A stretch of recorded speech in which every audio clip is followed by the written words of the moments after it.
Hi guys! Mabuhay sa inyo lahat and welcome back to our channel, ang Sarap Grabe. And my name is Mama Shirley.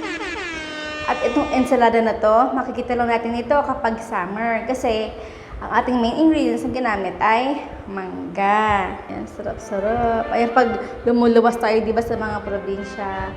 Ayan, so ito yung madalas na ihiyain ng ating mga kamag-anak. Ayan, tapos ang perfect na partner nito ay perito. Ayan, at saka yung kaning lamig. Naku po, napakasarap. Hindi ako nakapag-prepare, pero tikman na natin itong ating mangga ensalada. Wow! Sarap! Oh, napaka-asim ng, ng mangga. O yan, di ba pag sa atin, pag yelo, matamis. Asim ba?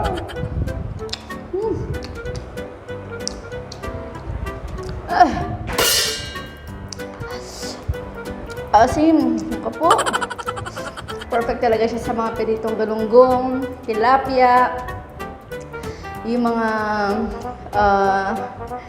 basta yung mga pirito, mga dried foods.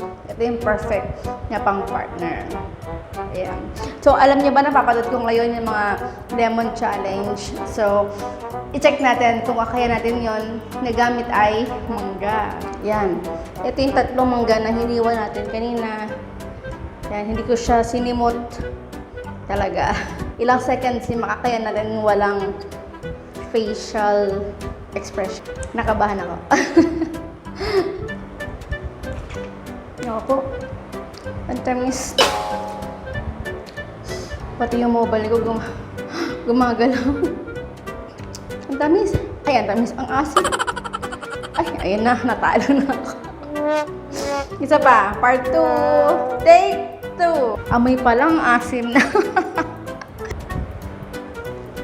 Yan ko po. Ang asim. Parang lumiliit yung mata ko. Ako po. Ayun ako, kumikirit na mata ko. Asim. Hindi nyo kaya. Asim.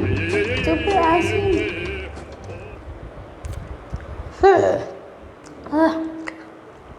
No, kaya? Kung gusto niyo gawin tong challenge na to, pakitag na lang ating ang sarap grabe. Maraming salamat sa inyo lahat. And bye. At